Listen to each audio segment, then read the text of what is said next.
Finally, when it comes to images of St. Matthew, we see the Ebbo Gospels. This is from the school scriptorium at Rheims. And the dedicatory verses praise Ebbo, the Archbishop of Rheims, who helped establish the scriptorium, or a place where these books would be copied. So a number of monks would get together and they would be copying these texts.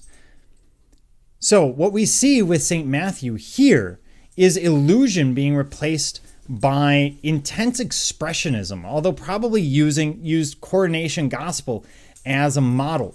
And what I mean by expressionism is the artist telling us how he feels about the subject. In this case, that incredible linearity that gives us this sense of frantic energy, of intense, the Word of God flowing through St. Matthew. That must be an incredibly intense experience. And he's trying to capture that here with these very dynamic lines that are being used to replace modeling. The borders have a sense of motion to them, almost flame-like, though they're brushwork rather than knotwork. And it's truly a combination of the Northern Irish linear form and the Southern classical tradition. So here we compare them, and what we see is that very linear Irish form compared to the very modeled, very different form that we tend to see, the classical form that we tend to see from the continent. The St. Matthew of the Ebbo Gospel stands out as really a combination of the two, using that to express this incredible, intense, dynamic scene that must have been playing out as Matthew hears the word of God.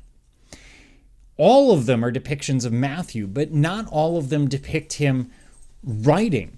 Only 3 do.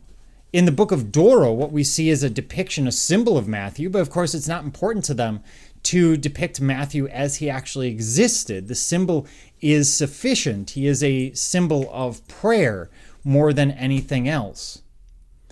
Whereas the other 3, we see him writing. And the last 2 focus primarily on that voice of God, the word of God flowing through him, rather than the first 2, where he's depicted either as a symbol or primarily simply writing the Gospels themselves. There's a lot of comparisons you can make between these 4, where you see different traditions and different ideas coming out in them and being presented in a very unique form.